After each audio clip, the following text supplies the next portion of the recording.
Hello, I'm Arabella. I'm also known as the Divorce Survival Coach. And today I am interviewing Rebecca. And Rebecca and her husband and business partner, Matt, own a company called Aligned with Love. And they are in the business of healthy relationships, keeping good relationships going. And they help people on the brink of divorce. So I thought, what a great person to speak to, so closely aligned, because although I'm a divorce coach, it doesn't mean I'm a promoter of divorce. So if a couple are not sure, Rebecca is exactly the kind of person that I would signpost to. So, Rebecca, great to have you here. Thank you, Arabella. Nice to be with you here. Honestly, I love what you do. It's amazing. Sometimes people actually do go through divorce and separation. It does happen. And it doesn't have to be a bad thing. Yeah. Sometimes it's actually the best thing that can happen. And there's a lot of fear and uncertainty and insecurity around separation, particularly when people are married, because they don't know what that roadmap looks like. Yes. So when you reach out, I was like, yeah, that sounds like the person that I wanted for a long time. So that's amazing. I'm very excited I'm very looking forward to the podcast that we're gonna have, the interview, and this week after this one, where actually I'm going to interview you. Yeah. And I can't wait. But Yeah. today, let's just go through the relationship recovery roadmap. Yes, exactly. Well, Rebecca, so I'd love to know more about the work that you and Matt do together. Can you expand a bit on sort of the process and how you help your clients? Yes. So we have a process through the one people go through, where we help them. Basically, it's an introspection within themselves. So we help them, we guide them to see, to understand, to have the clarity of what is going on in the relationship situation, and also how to understand how they have brought themselves to this situation that they're in now, that feels like they're trapped, that people talk about quite often, about the cycle of negativity, that they feel they're going round and round in the same cycle again and again. And so what is it about me that I brought myself to this situation that I don't want to be in? And or at least I have perpetuated this situation for such a while. And also we give them the tools of transformation that they can choose to use or not. So they can actually rebuild the foundation of their relationship, because we're not about tackling symptoms and doing patch-ups, like when there is a crack in the wall. Imagine in your house there's a crack in the wall, and what normally we do is to put a wallpaper, a really nice wallpaper, which could be, let's have another baby, let's get a pet, let's go on holidays, let's just have more nights out, and all that are patch-ups, wallpapers covering the crack in the wall. And what we do is that we are like the builders. We come and open up the crack and see what's there underneath. Smelly, rotten, all these socks that disappear in the washing machine and you get only one and the other one is disappeared. Do you know what I mean? All that is down there in that crack in the wall. And so that's what we do. That's how we help people. And this is an individual work that people do together with their partners. Some people do it by themselves because their partners are saying, you go and fix yourself, I have nothing to be fixed, Some people have actually broken up and they want to understand the relationships. Why did it break? What can I do to prevent that this won't happen again? Some people actually are single looking for a partner, and they know that they had issues in the past with other relationships, or growing up their parents had their own issues, and they don't want to go through the same challenges again. So they want to put the right foot in the next new relationship. Or they're looking for a partner and they want to get the right partner for them. And so this is an individual piece of work that we do with individuals, and most people come to us because they're couples at the brink of divorce, make or break, last resort, that's what people say, and they choose to do it together. Okay, well, that's fantastic. And I love the fact you not only work with couples who want to save their relationship, but also with individuals that want to learn from previous relationships so they don't make the same mistakes and they stop repeating patterns. Exactly, Arabella, it's a good point, yes. And not everybody is at the brink of divorce. Some people actually are young couples who want to educate themselves around relationships. Like sometimes we have a job, we go for a training, right? Yeah. In sales or in customer service or in whatever it is, a more updated software or whatever it is. And so this is the same. It's like a master, relationship master, because we didn't learn relationships at school. Unfortunately, I don't know in this country, Arabella, in the UK, but in Spain, I definitely didn't, and Matt didn't either. So we are the school. Yes. Well, actually, I completely agree with you, and it's something I feel strongly about, that not only should we learn about helping ourselves in relationships and each other and learning about conflict and how to deal with it and all those kind of things, but also I feel at school that there should be more about red flags and what to be aware of so that people don't fall into bad relationships to start with, perhaps. Anyway, that could be another topic for another time. Yes, but it's a good point, Arabella, the red flags, because it's so important. Sometimes we look for the red flags, so this doesn't happen again. Let me make sure that my next partner doesn't have these things. But the question is, what about my red flags? Because it's my own red flags, my own blind spots that in the first place are making me a vibrational, energetic, or cognitive, however approach you want to look at it, match. I am, those blind spots that I have, my own red flags, are making me a match, a perfect match for that partner that has the qualities that I don't like. And when I change my own red flags, first of all, I need to bring to the forefront what I don't know. Then I can, with awareness, with self-awareness, I can actually make myself a good match for the partner that I do want. So that's a very good point. Thank you for that. Yeah. Thank you. No, that's really interesting, actually. I hadn't thought of it that way round, our own red flags as well as other people's. So how did you end up working as a relationship coach and therapist? Well, I had a lot of red flags myself, a lot of blind spots, and basically I had a lot of partners that I always kept attracting partners. I didn't know why, but now I understand why. And basically, I would end up leaving them all. Nope. Next. And that was my personal pattern. And I did want to have a partner. That was the most important thing for me, Arabella. Was my friends were like all about, I'm gonna do a master, I'm gonna do a degree, Yes, I did my degree, masters and everything, but it wasn't important for me to get a good job, to get a degree, a career.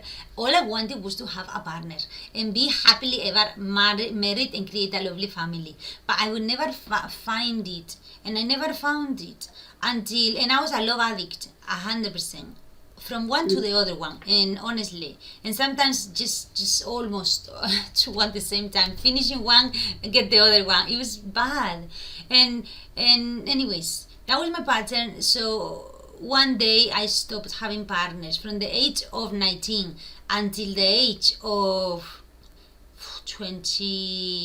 33, I think. I never stopped having partners. The first relationship was 2.5 years, and after that, 6 months was the maximum. Like, no, next, and always having partners. It's just nice to do this work. I didn't know this existed in the past, and I know that had I done something like this, I would have not broken up with most of my partners. They were lovely, most of them. But I didn't know what I know now, and to be honest, I'm very happy. Matt is the best. So thank you. But yes, this is available nowadays. And when I was 32 or so, I said, what the hell, I need to stop. Nothing is working. So that's when I realized actually it is not about their red flags, about them. It's actually about me. Who's the common denominator here that is choosing wrong, the wrong partner all the time? What if actually they're not wrong and I'm in the wrong? And so in a year of relationships that I took, I dug deep into all the different relationships dynamics, and also since I came to the UK in 2012, I think, or 13, I did a lot of work in myself, therapies, coaching. I also did my trainings, but not because I wanted to have this business, but because I wanted to help myself, heal myself. And that's how I ended up realizing that actually, hang on a second, I can create a business. And then I met Matt, because actually I learned a lot about this, and I started to work on manifesting my dream partner when I felt now I am ready. And yes, I met Matt in a training that I was doing, NLP training in London, and we created Align with Love. That's how we ended up. And he also had his own journey, 20 plus relationship misery and loneliness, with a beautiful, seemingly beautiful family. And he can tell you his journey, but it's so inspiring, really, as well. That's fantastic. I really love that you were working on yourself, you were learning about you, and then that's what led you to help others and do something I believe you love doing. Yeah, thank you.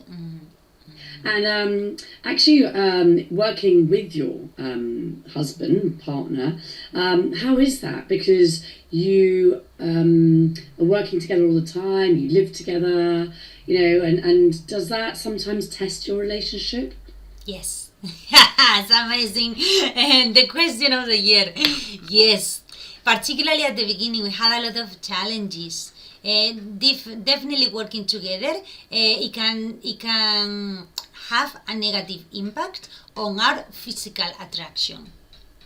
Because he becomes more like me, I become more like him, and it's almost like the same magnets don't attract to each other anymore. So working in the business, spending a lot of time together, he can become his masculine, predominantly masculine energy, not 100%, this is very important, we cover this in depth in our program, but his predominantly masculine energy can become feminine when he spends a lot of time with my predominantly feminine energy. Yeah. So feminine and feminine, the magnets repel, if you think of the magnets, and also me being with him most of the time, my feminine energy, mainly feminine energy that I have, can become masculine. So masculine and masculine, the magnets don't attract onto each other, because to have polarity we need different polar forces. This is polarity, attraction, irresistible attraction. But if he becomes more like me, what happens? And if I become more like him, what happens? And if we become 50-50, nothing. And that was an issue at the beginning, but we solved it now. And also because we wanted the same goals, achieving the same goals, but we had a different style, feminine, masculine.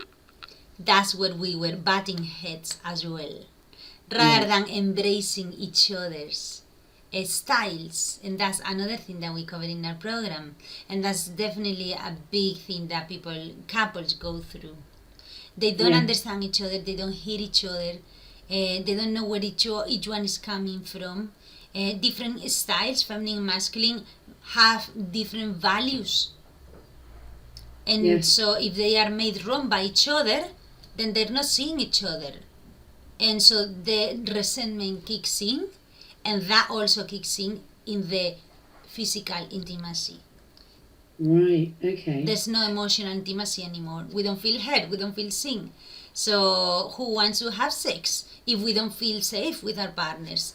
And sometimes people do have sex anyways, but that just, it's like a bathtub, like a wallpaper I was saying at the beginning. Yes. And also it could be also a sign that we become disconnected from ourselves, numb, Yes. but we can still keep going having sex, but Yeah. without feeling connected. And so we had issues, but we are actually amazing now all the time. It's just, we laugh. Anger, we've transmuted anger into passion, into laughter, into connection, because now we know exactly what is happening at the moment that we are not feeling hurt by each other or seeing. We just know, and so we know what to do. That's the self-awareness. Yeah, that's the self. Like love. Exactly, we are aligned, and that's the point, Arabella. That for us to be aligned with our partner, first of all, we need to be aligned with ourselves. Yes. Yeah. That's absolutely critical, and that's the process that we take people through. Self-awareness, align with yourself, align with your partner. That's the right order for a reason. Yeah.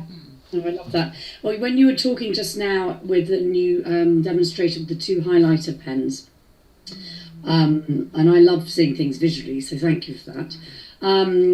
But it made me think, what about same-sex couples? Because presumably you'll have 2 pinks, 2 blues. First of all, do you work with same-sex couples? And secondly, how do you deal with the sort of strategy or the issues you were talking about then, which having the same force repelling each other? How does it work with same-sex couples? It's such a great question, honestly. There's so much disinformation out there that confuses people and puts them off. And there's so much information on the internet that, again, it can take your relationship into the next level of shit. We think this is the worst, but good luck, this is just the beginning. So we work with all kinds of people, no matter the gender, because gender has nothing to do here. This is not about the gender. This has absolutely nothing about the gender. This is what people believe, but everybody has both. I have both, masculine and feminine energy, and everybody, regardless of the gender. So we work with same sex, different sex, non-binary, all kinds of things, and all kinds of relationships types nowadays, polygamy and like all this. It doesn't matter, it's the same. All we need to do is to put ourselves in a very good emotional state, which for us we need to heal a few wounds that sometimes we get growing up and in our past relationships. And also we need to understand very well the relationship dynamic, the feminine and the masculine energy, but not just between us, me and my partner, as I said, within ourselves. If my feminine energy and my masculine energy are butting heads, making each other wrong, forget about having a relationship with anybody else. It's just not gonna work. Yeah. So yeah, it works with any kind of relationship, and we do work with all types of relationship. It doesn't matter really. Yes. Okay, that's useful to know, and I understand what you're saying about male and female energy, and we all have a bit of both. Yeah. And it depends on the person how much or how little they have of each. Mm-hmm. So people come to you on the whole, because we're talking also about people being on the brink of divorce. So there's different relationship challenges going on that people reach out to you and Matt because they want help.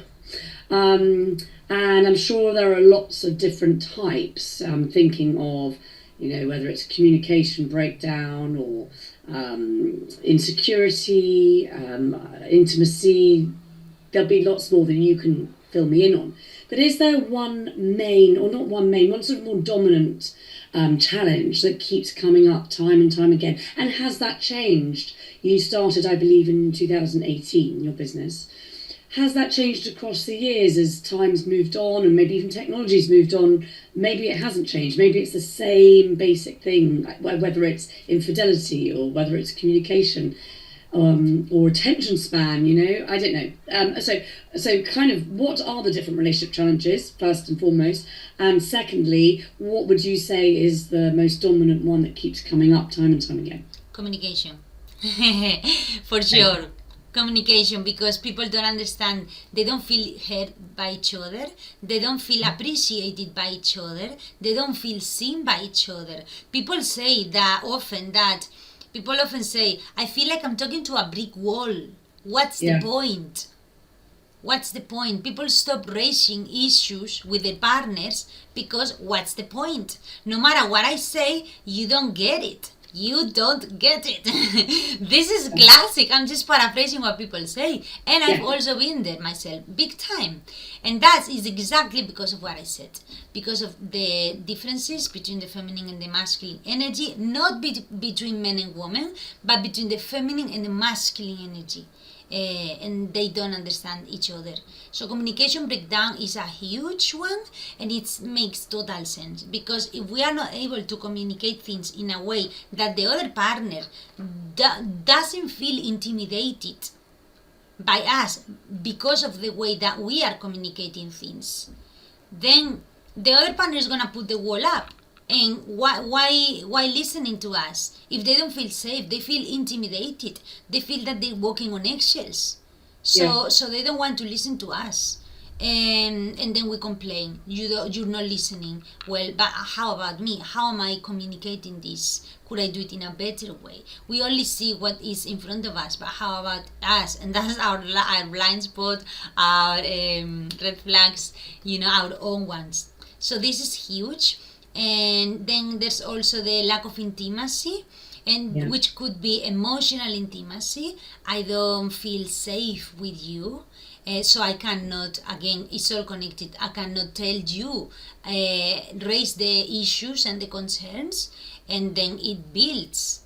And resentment builds as well. This is the poison in the relationship, blood, resentment. It's gonna rot in the relationship, honestly. And so, because there's no intimacy, because we don't feel safe, we don't share our feelings, and there's no empathy. We dismiss our partner's feelings, our partner's needs. We minimize them. Or you should not cry. Or that wasn't what happened. Here's what happened in reality. And so we deny, neglect, make wrong our partners. And so that's a whole thing, intimacy. But then there's the other one, physical intimacy. Because you don't connect emotionally with me, I don't connect physically with you. So who's gonna start? Good luck. And we need to break the cycle of negativity. That's huge. And then there's also the lack of trust. And it has two different variants. Some people, there's no infidelity, nothing has happened, but just they don't trust their partners because they don't follow through. So there's no commitment. It's a lack of commitment, basically. They say, yes, I will do this, I will do that, but they don't follow through. It's a form of avoidance. Yes. And so that's one thing, but then there's the other one where actually intimacy has actually happened. And now the question is, so how can I trust my partner? And how can I know that this won't happen again? Can I actually trust my partner? And the other question is, why? Why did he do it? Yes. And the wrong question, that's the wrong question. The right question is, why would he not do it? Okay. So again, we always think of what our partners are doing, but is there anything that I could have done differently to prevent this? Maybe there is nothing. But what if there is? Yes, you need to break down both sides. Yeah. Understand. So yeah, and then again, some people are looking for a partner. They want to start with the right partner. So what do I need to learn about myself? Some people have broken up, so they want to learn about what happened so it doesn't happen again. Yeah.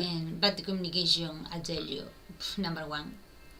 Yes, that makes absolute sense, and I see a lot of that as well. And I have couples. I don't actually have the couple coming to me, but one half of a couple, and yes, Yeah, trying to and after, communicate. it's actually interesting, Arabella, that some people choose to get divorced because they don't understand each other.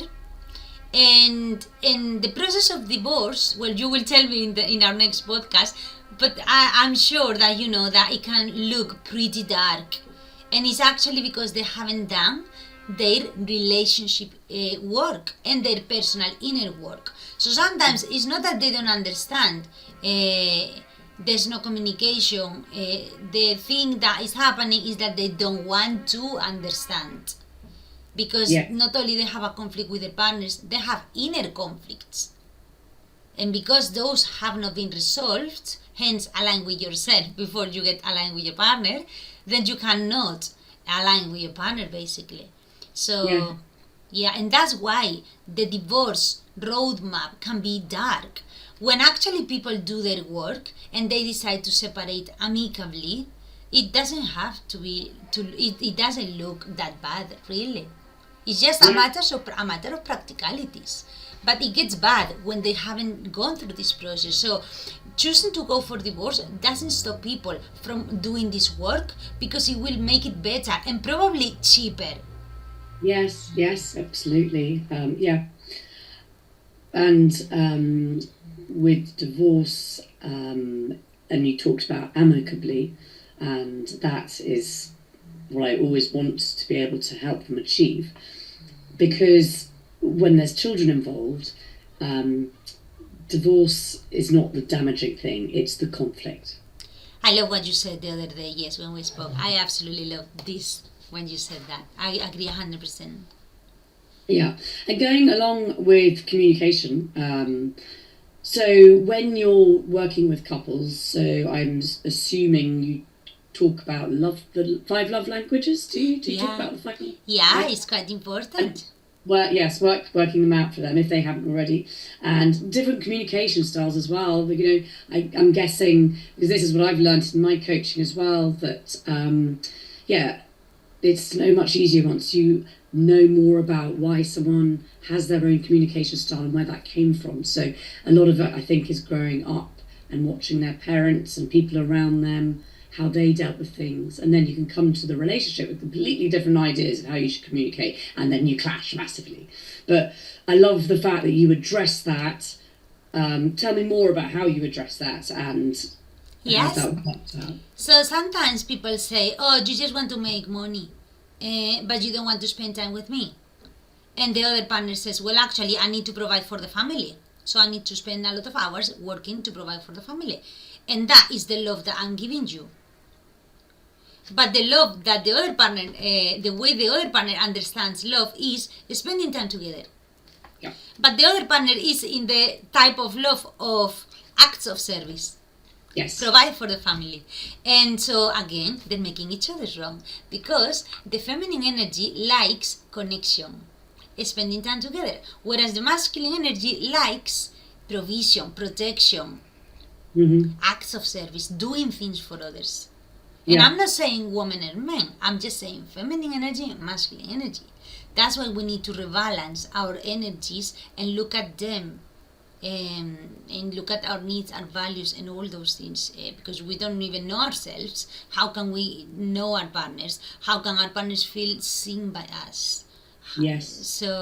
So yeah, some people have different understanding of love, and going even deeper beyond that book, The Love Languages, which is a great book.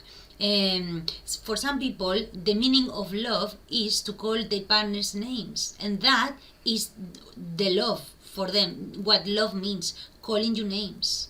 Names as in lovely names like darling. No. Names horrible. Exactly, horrible names. Yeah, that's what I've learned growing up. That's what I've witnessed from my parents, or foster care families or whatever. You know, that's what I grew up with, And I haven't had any other type of relationship, loving relationship model.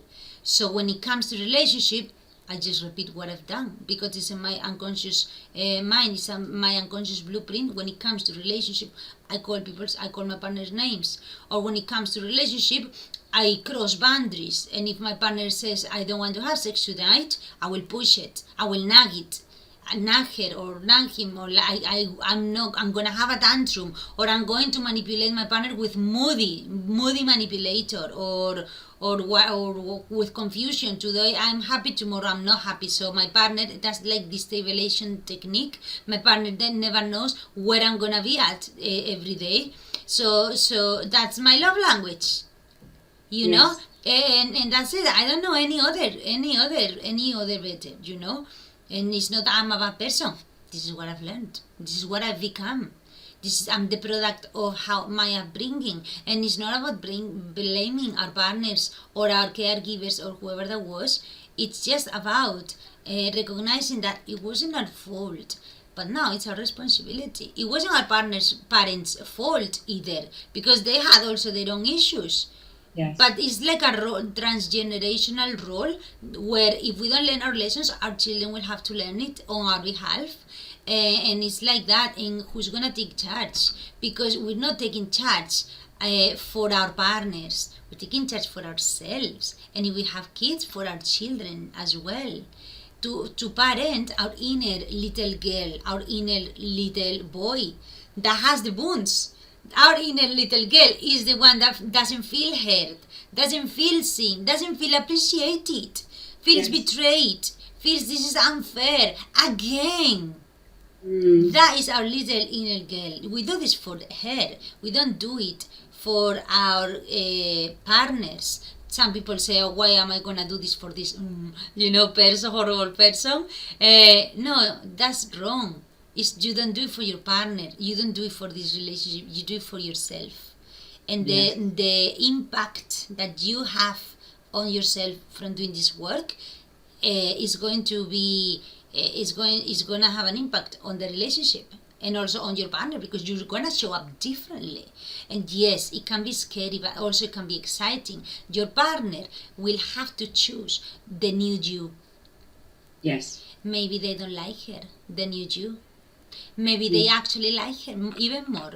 Or maybe they need a transition period to adapt, to adjust to the new you. And that means that they're going to have to adapt and change as well. And that happens when some individuals do this work on themselves rather than with the partner, because the partner said, you go, I'm good, that kind of thing. Because that has an impact. I just love it. I love doing this. So I forgot what the question was. I was talking about communication styles, love languages. But going back to love languages, do you think it's easier being in a relationship with someone who has the same love language as you right from the offset? Is that a much easier relationship because you both need or take solace in the same language of love? Because that's a good question. I did I read the book really for my children to know their love languages, and it was easier when maybe one of my children has shared the same tactile, because it was just my natural response was to give them a hug or touch them and give them a kiss, stroke their cheek or whatever. I'd have to think harder if it was, I don't know, acts of service or something else, just to remember that's their love language, and I have to think about it more. Yes, I love the question, Arabella. It's amazing because yes and no. Like everything has an edge, a polarity, really, their opposite. It's opposite. So if we have the same love languages, let's say that Matt loves stroking, hugs, and kisses, I do as well. That's amazing because we're going to meet our needs. At the 10 out of 10, we're going to help each other to meet our needs. Look how well we fit all the time. We're great. However, that is amazing, and it has the opposite. And the opposite could be that it could be limiting. It could be limiting, because if we are all the time using the same love language, then we are not growing. We get stuck in that. Whereas if we have different love languages, we can help each other to grow together. If we embrace the growth, not everyone is in the business of growing, in terms of not everyone values personal growth, which I honestly believe. If you want to improve your relationship challenges and you don't value personal growth, good luck, honestly. Yeah. It's almost like if you are creating your own business and you don't value personal growth, well, good luck, my friend, because your business is like a baby. It's gonna shape you. You're gonna have to develop certain skills that you don't have, so you grow your business. So the same with the relationship. So if he values kisses, hugs, strokes, and that kind of thing, because the body releases oxytocin, and that's soothing and it's amazing. But if I don't, because I actually what I value is acts of service, and I'm doing things for Matt, but when he comes to me and he wants to hug me, he wants to stroke me and give me a kiss, and I say, like many ladies, I'm sorry, I see, but men as well, and I say, don't. Then what's gonna happen? There's no physical connection, and he doesn't feel even there's emotional connection, because I'm saying don't. Basically, I'm saying I don't want to help you to meet your needs. I don't care about your needs. Yeah. And life doesn't lie. Our life doesn't lie. Some people could say, well, I do care. Well, so what stops you? Go and find out and do something about it. But don't say don't today, but like 10 years down the line, don't steal. Like the poor man is hungry. And then tomorrow you find, surprise, surprise, a message in his mobile and you don't like it. And it's not just this reason really why infidelity happens, but it could be. And it's not that it's the woman that says don't, because men also say don't as well. Yes. So it's not gender really, it's just our emotional issues and the feminine masculine. It's all this super critical. So I don't know what the question was again, Arabella. About love languages, but Yes. thinking of so like sex, Yes. I feel in lots of relationships, having sex can make one, if not both, but one person feel loved by having sex. So if there's no sex, that can make them feel unloved, and it doesn't necessarily mean there is no love, but it makes them feel unloved. Exactly. Do you see that in your counselling, coaching? Exactly, it's a good point, because our reality is how we feel. So if I don't want to have sex with Matt, for example, it could be not because I don't love him, but because I want to give him love in a different way, but he doesn't feel loved, and I need to embrace his love language if I care about him. And so it's good acts of service is okay. He embraces my love languages. I do things for him. Let's say I support the children, I cook, I clean. I also have my own job or business, and I also bring money to the table. So acts of service. And I also need to learn the love language that Matt has, so he feels loved. Because one thing is that I love him, the other thing is whether he feels loved or not. It's like a message. If I answer to your questions in Spanish, I am actually answering to your questions, but you don't feel it. Because I'm speaking in Chinese or in Spanish, it's like the message is not received, basically. The message of love is sent, but it's not received. It's not decoded. So it's like it doesn't do the job. So we need to both be very curious and embrace each other's needs with curiosity, and be ready to feel uncomfortable, to get uncomfortable in the learning of a new language, and enjoy the process and allow our partners to teach us, to guide us, and to embrace the discomfort. Yes, I agree. So in a scenario where you talk about how sometimes you have one half of a relationship comes to you because the other person doesn't feel the need. So let's say you have a couple and one of them says to the other one, I think we really need to have some relationship counselling, and the other one says, no, I don't think we do, but if you want to, go ahead. So the other person comes on their own to do the work. How often does it actually work out if it's only one half of the couple? Because when they go back, it sounds like the person who didn't go along doesn't care as much, not going to really invest as much time and effort. Do you see much success in only one person coming? That's a very good question. And the answer is yes. Okay. Yeah. Most of the time we work with couples, they're both showing up. However, sometimes we can see that one of the partners is not really committed to the process, but the other one is 100% committed. Yeah. And the only reason why the other one is not committed, although they say that they are committed, but we don't believe that, is because what they want is not to work on themselves, is to work on their partners, which doesn't work. And to pretend that they're doing the job, but they're not. Tick the box, job done, go back to square one. No, it's not gonna work. What they want, the reason for them to stay here, to show up here with us, is because they want to stop their partners from kicking them out, or from going to their mothers and leaving them, or from calling you and the divorce. That's why they come. We see that. But we know that the person that commits to the process is the person that's gonna get the results. And sometimes this other partner may not start being fully and genuinely committed, but we see that during the 6-month process that we take people through, they do get the point, and they finally start changing and implementing things. We do see that. And if they don't, the truth comes up, because that's the process that we have people. We give people clarity, the clarity that they need in the very first part of the job, like very, very quickly in the first session and first 2 days, where we work intensively with people, but then they work through the 6-month process where they need to implement the tools that we share with them, the tools of transformation.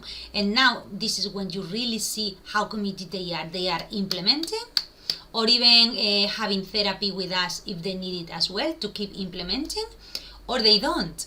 And we cannot do it for them. They need to come with their adult self hat. And if they don't, the truth comes up. And I don't know, you, Arabella, but I would love to see whether my partner is actually committed or not, because I don't like to waste time. Time is short, life is short, and I want to enjoy my life. And if I'm not happy with this partner, I want to meet the partner that is waiting for me. So, and also sometimes people work on individually because their partners are not choosing them. They're saying, no, you go and fix yourself. I'm good. It's all your problem. So the person that gets the understanding that this is for us, for our inner little girl, for us as a woman, as a man, this partner comes and does the work. They put themselves in such an amazing emotional state, rebalancing all their energies, having the clarity that they need it, and knowing what to do, what not to do, what the natural consequences are of every move. If I do this, if I do that, if I don't do that. Having that clarity, they start implementing, they start changing, they show up differently, they speak differently, they sound differently, they move differently, they look differently. It's amazing. That change is an impact on their partners, and now this partner feels so much better with this other new version of the partner that did the work, that now they want to listen to us. Now they're curious about what we've done. And what happens most of the time is, tell me more, what are you doing? And then most of the time I receive a WhatsApp from a lady saying, oh my God, Rebecca, I need to tell you, what's happening. My partner wants to do the work now with me. Would you mind to do it again, if I do it again with him? And I'm like, of course, yeah, you can do it as many times as you want during the 6th process, so your partner can come on board and that's what tends to happen. Okay, yeah, that makes sense. And I love the fact that just by them behaving perhaps in a different way or in a perhaps better way, that it's noticed by the person who didn't want to invest, and therefore they become interested. Exactly. But That's great. It shows the power of what you're doing. Exactly, Arabella. And it's not because we tell them do this and do that. They don't have to do anything. But they really genuinely understand why, what for they need to make those changes. And how the way they've been showing up until now has given them the results that they don't want. And now they understand that when they start implementing these tools for transformation, they will get different results. And it's really, which results do you prefer?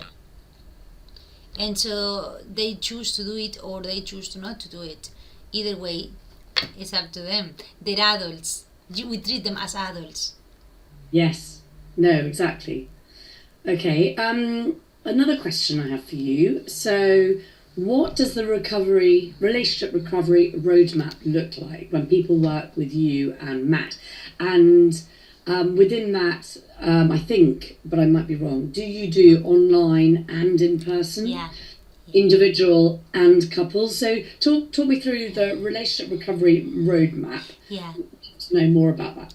So first of all, we do we have an interview with the couple to see whether we are a good fit for each other, because we may think that we don't want to work with that couple because they're not coming with the adult mindset. Like, yes, I want to look at myself and be curious to know what I need to change, how I got myself to this situation or perpetuated this for such a while, so that's the first interview with the couple. And if it's an individual, just with me. If it's a man, just with Matt. No matter the essence, feminine or masculine, it doesn't matter. And so then if we work with a couple or with the individuals, then we have a first one-to-one session where they tell us what the situation is, and we just start to pinpoint at the areas that they need to be focusing specifically in their unique situation. That's one session. It can happen in person or online, it doesn't matter. And then they move to the 2 intensive day work with us, where we have a lot of different relationship dynamic models, where we look in depth at their how is their emotional intimacy, their physical attraction, how they're meeting their needs, their love language, like you said, many different things, how they react when they get triggered, what they do, what they could do differently, where all those triggers are coming from, which ones are, how they do it, how they trigger each other. This is super important. And so we look at many different things in 2 days. It's like an intensive piece of work where you just get the clarity that you need, because we don't want to keep people hanging on. We don't really believe that works. And a session a month, a session a week, and before you know, the hour is gone and we've just been talking about the problem. And the more you talk about the problem, the worse you make yourself feel. So we don't work out like that. So 2 days, you get the clarity. Now you know what has been happening, and also you have the tools and you can start implementing straight away. And we also have certain systems, like an app that we're about to launch, where they can implement this very quickly every day. And then they move to the 6-month implementation sessions, where we have a call every week. And then they can ask us any questions if they want, and we keep covering more content around intimacy, physical intimacy, emotional intimacy, communication styles, and all kinds of things. And so the first Thursday of the month is for magic relationships. It's for everybody. The second Thursday of the month, I have a program called Feminine Expression, where I talk about the feminine energy, the healthy feminine energy, which includes the masculine as well. And it's for people with feminine essence, mainly women. It can also be men. And also, everyone is invited because we want that people's partners also understand them better. Yes. And then the third Thursday of the month, we have Mastering Masculinity. When Matt does the same for people with masculine essence, but everybody is included in that session as well. And that happens for 6 months. And then at the end of the 6 months, we get together again with people in a final session to see where they're at and what decisions are they taking, if there is any decision to take. Maybe the decision has been taken by itself, or there's no decision to take. So we have a time frame because we don't want to leave people hanging. And also during those 6 months, they can also book any extra sessions with us if they want, private sessions. Yeah. So that's the relationship recovery. There's a lot that we do. Everything can be in person, privately. Everything can be online, one to many with other couples and individuals. But no one sees everybody. Nobody. They can only see us. But they can engage, ask questions, hear everybody's questions and insights. That's how it's very insightful. And we also do private 1-to-1, 2-to-2 sessions. We also do online extra events for everybody. And we also do in-person events. I actually do an in-person event every month for the ladies in Cardiff. Where it's just pure coaching, group coaching, which is super powerful. And sometimes I also do family constellations therapy, hypnotherapy, different therapy, because somatic therapy is very important to feel it in the body, to embody and to feel it, to heal it, and to embody new energies that maybe sometimes we have not developed and we need. And also the coaching is key because we don't know what we don't know, and we need to uncover what we don't know, bring it to our forehead, and educate ourselves around relationships. So the problem is that some people do only therapy and some people do only coaching, and you need both. Because if you educate yourself with the coaching and now you see your blind spots, but you don't heal your inner wounds from these repetitive situations where you constantly feel betrayed, you constantly feel not appreciated, unheard, unseen. Where is that coming from? That's a wound. We need to feel it to heal it. We need to do somatic work. But then if we only do the therapy part, but we haven't educated ourselves around relationships, then we're going to re-traumatize ourselves again inadvertently. So both are key. And then there are therapists who do cognitive behavioral therapy, talking therapy, and it's very shallow. It's very difficult to heal certain wounds, certain patterns with talking therapy. It's just not. It doesn't really get into the surface. Really, like this is the surface, and and the bone is right here. You just don't touch it. Right. Okay. That's interesting. Because for me, I'm unfamiliar with what exactly you mean by somatic therapies, and I imagine somatic therapies is like an umbrella term, and within it are lots of different types. Am I right in something like breath work would come in a somatic therapy? It can be very powerful, yeah. Okay, and so what kind, sorry, my ignorance here, what other things would come under somatic therapy as an umbrella? We do hypnotherapy. I am a hypnotherapist, and I also do family constellations, which is quite deep, because family constellations uncover the systemic issues that are in the family system of the person that are absolutely directly connected to the presenting issue. So people can have unconscious loyalties with someone from the family. Like, let's say that a man keeps cheating and we don't know why. It could be the woman as well, by the way. And it turns out that his father also did it, and the man, every time that he cheats, he feels connected to his father. Yeah. Whether the man knows or not that the father cheated as well, that doesn't matter. That's just an example. Sometimes, in my case, for example, I kept looking for another partner, and there was no partner that was good enough for me. Why?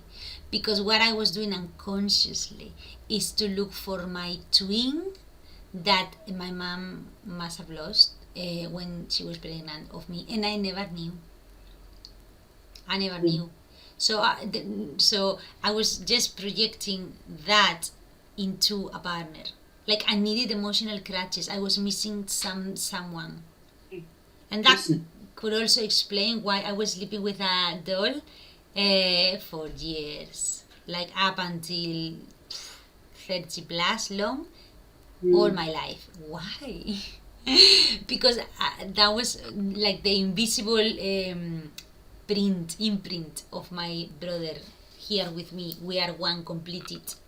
Yes. So that's like another example, really.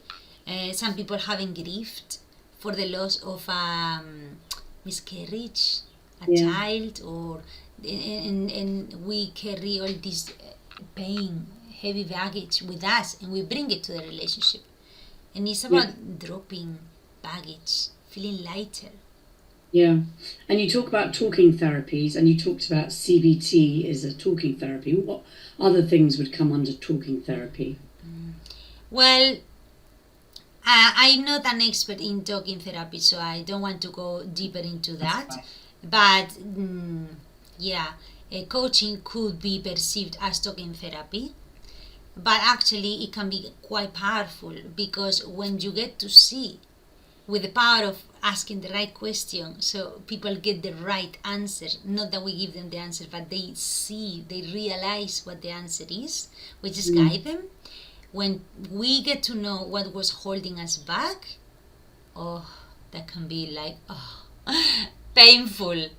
Why didn't I know this before, or how could I not see it? But at least now you are empowered, and now you know what you didn't know, and you can do something differently. Yes, no, that's true. And when you were talking through the sort of package that you offer, and I know you said individual sessions first, one with the female, often with you, and the male with Matt, and then you had there's a 2-day workshop. Just wanted to make sure I'm saying this right. And then after you've done the 2-day workshop, people go on to do the 6 month. That's part of the whole thing. Yeah. Okay. Does anyone stop after the 2-day workshop and decide not to do the 6 month, or have they already paid for everything? How does that work? They pay for everything, because we guarantee results for as long as they follow the process. Yes. Right. So, and that includes the 6 months. Exactly. Do you say a monthly or a weekly call with the 6 months? Weekly call. Yeah. We didn't have the 6 month process in the past. At all. We created it because we saw that people need accountability. Yes. To be held by their hand, to make mistakes when implementing those tools of transformation, for transformation, and we make mistakes. Questions arise, so we're here for them. Every step of the way. There's a lot of uncertainty. Like, if I change, my partner doesn't like me. What do I do, Rebecca? Well, we're here for you. What do? Do you want to go back to your old ways, and you want to betray your inner little girl again? Or do you want to stick to your new self, which feels good to you, and let them choose you or not? Yeah. So it's just an example. So people need accountability. It's so important. That's why. Yes. Okay, that's really good to know.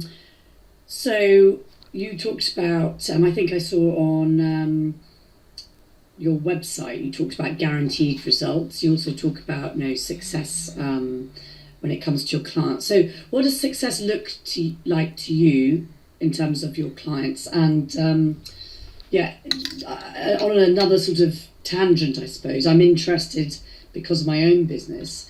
You say a lot of people come to you on the brink of divorce, not everybody, but what sort of percent would you say of your clients are at that stage? So there's two parts to that, really, I Yeah. suppose. What does success look like? What's Yeah. the percent of people on the brink of divorce? Most of our clients come on the brink of divorce because they've already worked with other people and it didn't work. That's why I said talking therapy doesn't work for everybody, I'm gonna say. Some lovely people, everyone is doing their best with what they know. But the point is that this tool may not work for you. You may need this tool. Yes. And that's why we are hypnotherapists, CBT, family constellations, coaching, NLP. We just do we have a lot of tools. So we can use the one that people need, not the one that I have just because I only have that one. If that makes sense. And so anyway, so people come to us because they've worked with other people, it didn't work, they don't know what to do anymore, and then they find out that we have a very different approach. And so that's it. And so most of our clients come when they are at the brink of divorce. And the success, what success means is that looks like we can't give people, we cannot promise that we will give people what they want, but we do promise that they will get what they need. And also that the success is that they will get the clarity that they need to understand what is happening, how I have brought myself to this situation or perpetuated this situation, how have I taken kept myself in this trap, in this negative cycle, going round and around and around in circle for such a while. So the clarity, and also what do I need to do to change this situation, to break the cycle of negativity. And that's what we really promise. And for as long as they follow the process, they will get the results. And at the end, they will decide what to do. We don't tell them what to do. And most of the time, there's nothing to decide because things have just normalized, but not like at the beginning, but actually even better. People say, oh, we know that we're not gonna be like at the beginning, okay, with the romance, but if at least we can just get on. Well, what if I tell you that it could be actually better than at the beginning? Because how you were at the beginning is how you created this situation. With that mindset, we want to change our mindset, and it can be really magic, feel magic, the relationship where 1 + 1 is more than 2, is not less than 1. Yeah.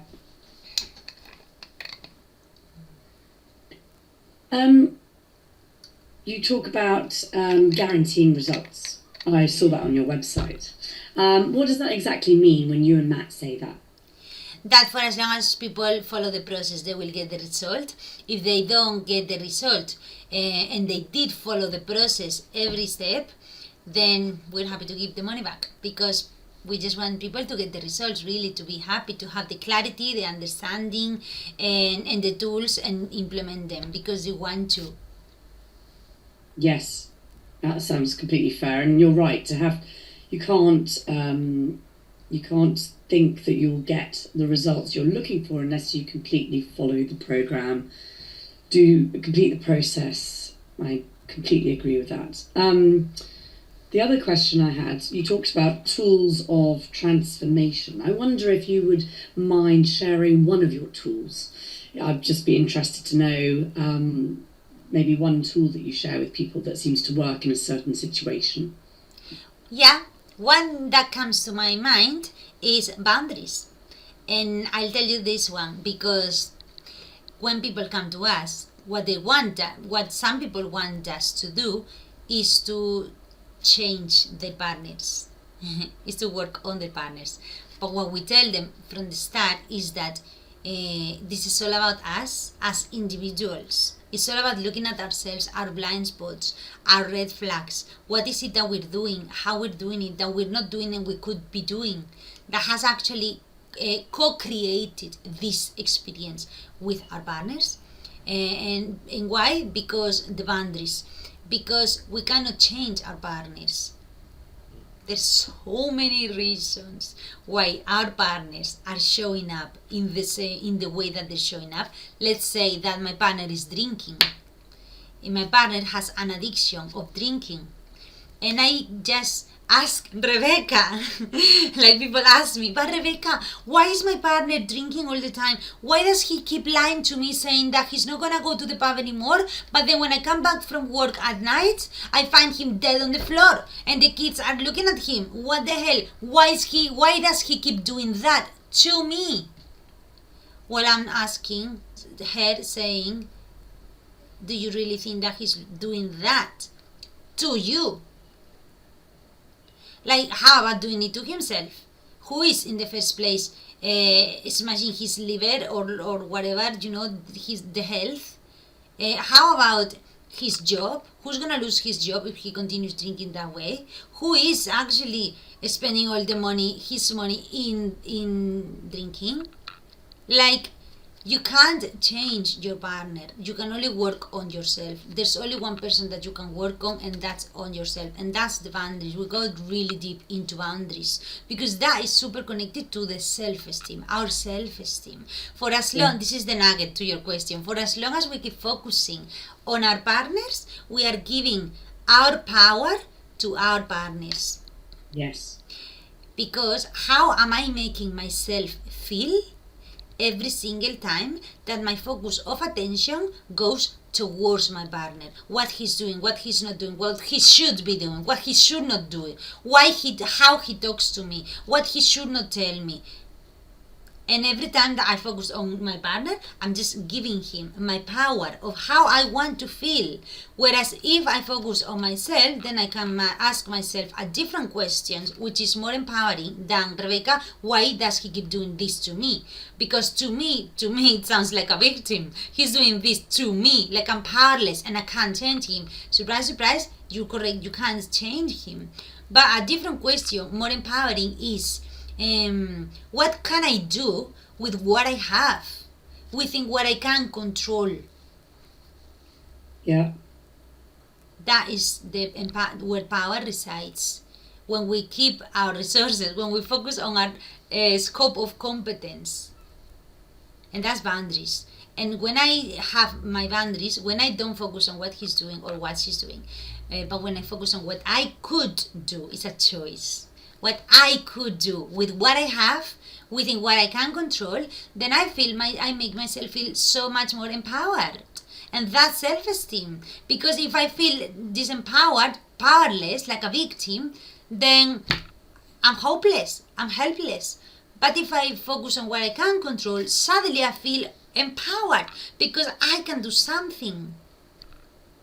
Yes, and I use this all the time as well in divorce recovery, relationship recovery.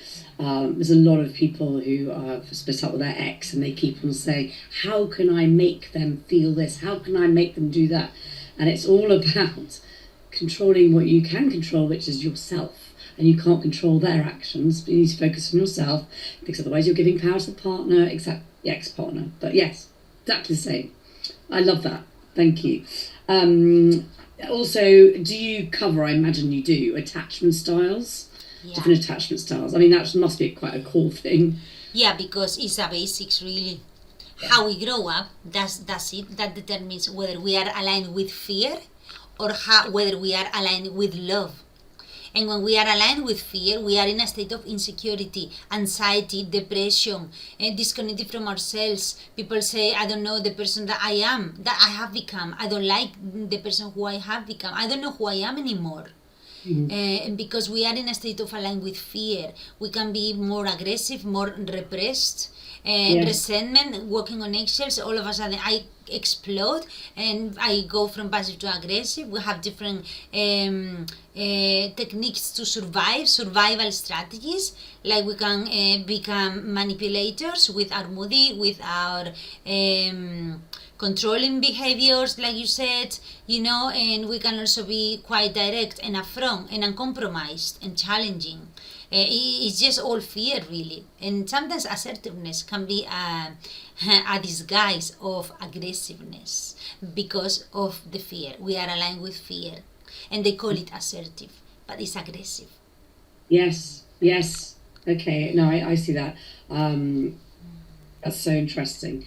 I wonder, so I often have a lot of clients who have come to me and they may not recognize that they are or have been in an abusive relationship, because when you're in the relationship, it becomes normal to you and you can't necessarily see that that's what's going on. And it's only when they come to me after the relationship and I'm coaching them through the breakup, divorce, that they realize that's what had been happening to them.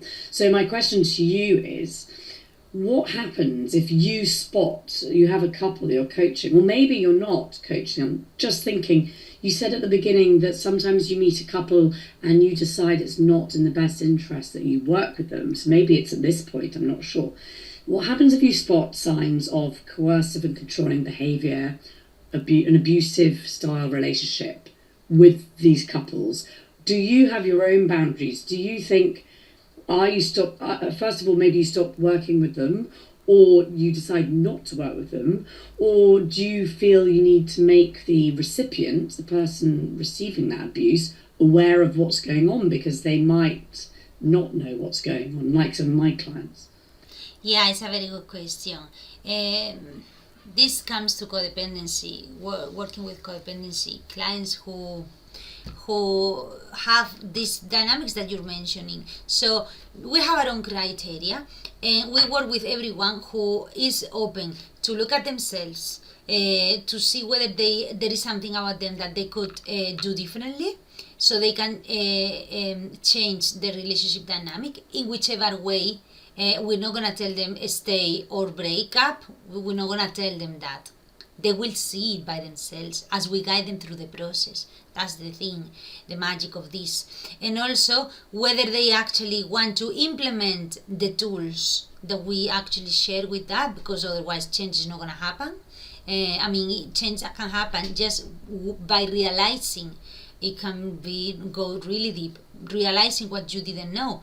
But also sometimes we just need to reprogram ourselves, recondition ourselves. Like if I have a habit of criticizing my partner, then I need to stop doing that straight away, because if I keep criticizing my partner, sorry, it's not gonna work. So if they are open to look at themselves and they are open to implement, then we're happy to work with them. And if we spot signs of abuse, they will see it, they will identify it as they go through our program, and we will point at this, because we challenge people with coaches. What do you think about this? What do you think about the other thing? Have you noticed this thing over there? What could be the impact on that, And also, very importantly, because your question is so important, I wrote an ebook on manipulative communication in couples. Okay. Yeah, and I definitely give them to them so they can see whether they are being manipulated by their partners, but also, most importantly, this is where the power resides, whether they are doing that to their partners or they are allowing it. Yes. Yeah. Yeah. Interesting. Yeah. But yes, and you were talking about, I think, when you were saying that you sort of shine a spotlight on the behaviour so that it becomes more apparent to maybe one or both of them that this is what's happening. Yeah. This is okay. I think I had one last question. I know we've spoken for quite a long time, but I've been so interested in what you do. I love it.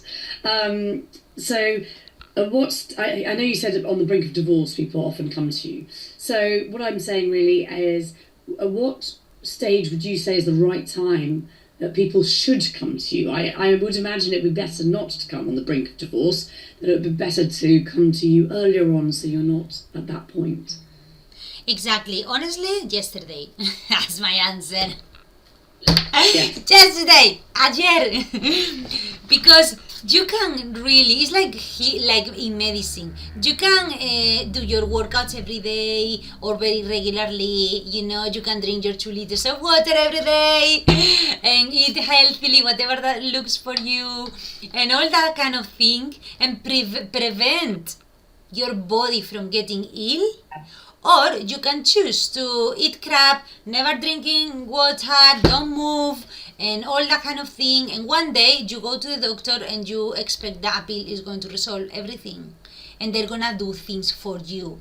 You can choose. But or in the best case scenario, you can also go for a good, healthy lifestyle and nutrition, a healthy nutritional coaching program and all that, and personal training, and you can change your lifestyle and you will turn things around. But what if you push it too much? Yeah. Because when the body says no, the body says no. You push it too far. Mm-hmm. And the relationships are the same. You need to cultivate and love and nurture every day what you have. And it doesn't mean your relationship, it doesn't mean your partner, it means your relationship with your inner little girl, your relationship with your inner little boy. If you're listening to this, you're a man, that's what it means.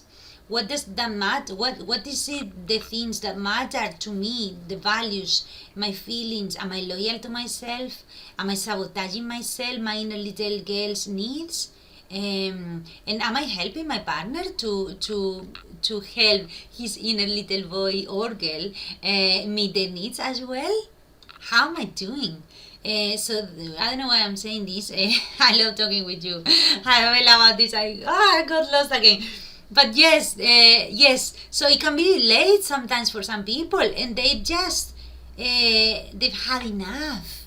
They still do this work with us. It's so inspiring. Because they want to understand, so they don't repeat the same drop with the same stone again. But sometimes it is possible. It's solvable, because that's what we do most of the time. We work with couples on the brink of divorce. We see that it is possible. And some people come to us, they've already broken up. Matt, Rebecca, we don't want to come back. But what we want is to be good co-parents. That's why we're here. What they don't know yet is that they will come back together. That can happen as well. But it's a good mindset, the nothing to lose. Don't worry, we're not coming back. We're just doing this there's no pressure. And that's a very beautiful state to work on. Yes. And actually, lastly, and it's just a quick little thing, and you probably don't know the answer to this, I don't know. You talked about people coming on their own because they want to learn more about themselves. They might not be in a relationship, but they want to learn about themselves for future relationships.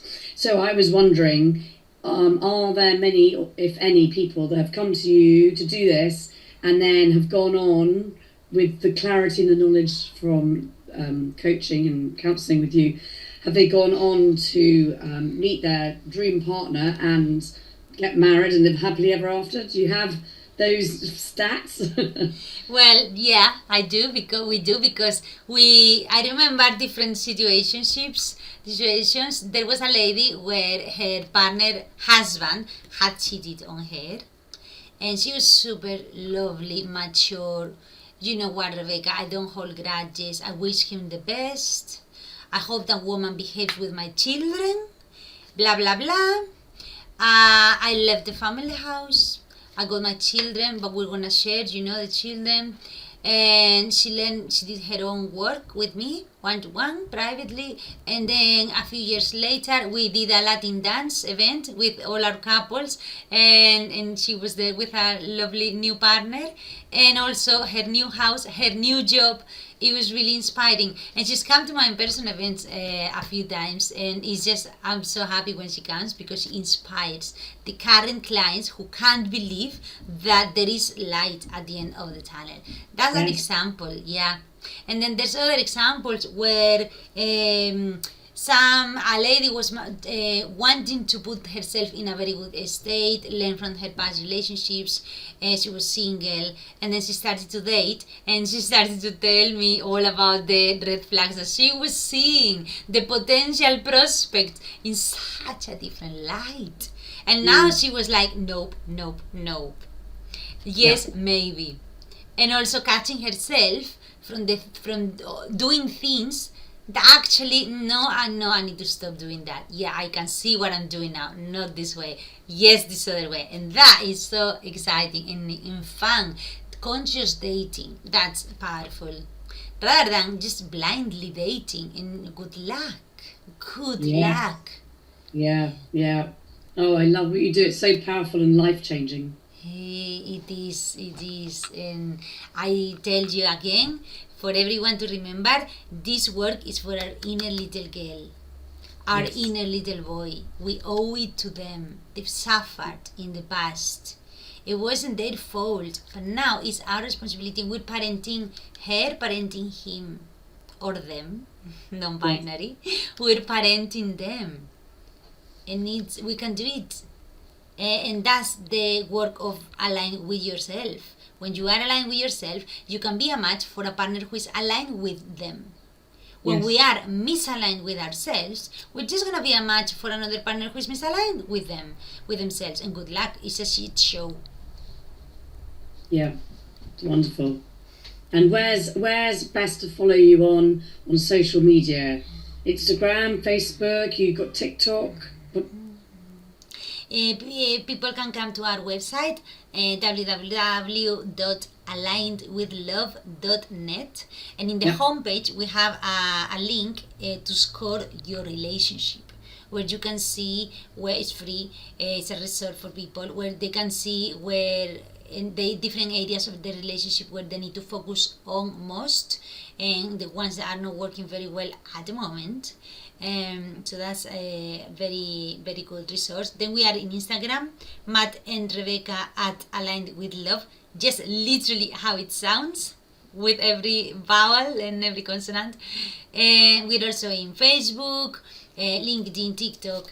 And I was gonna say that if you want, I can also give you the freebie of the manipulative communication guide for couples. Oh my goodness, yes. Because it's so powerful. please, yes. And YouTube as well. Yeah, we are in YouTube. Yeah. Yes. Mm-hmm. Great. Thank you so much. I loved hearing so much about what you do. Thank you, Arabella, for this as well. It's been really fun with you. I can't wait for our podcast to interview you, and I can't wait to have it all edited so I can share it with my clients, because I know that it can be scary. It can be scary, the divorce roadmap, but once you have the clarity of what that looks like, actually you may realize that it's not that scary, and that understanding could actually be the thing that could turn around your relationship dynamic. Because now you are putting the relationship on the line, because you know what it would look like, the divorce roadmap. You're not that scared anymore. So Yeah. now you have leverage on your partner. Yes, absolutely. And I think the most scary thing is the unknown. Yeah. So once you have clarity and, like you say, you know what to expect, then that's much easier to deal with. Okay, thank you for this, Arabella, and I'm looking forward to our next podcast. Yes, me too. Great. Well, thanks very much. And I'll see you on Wednesday. See you on Wednesday. Bye. Mwah.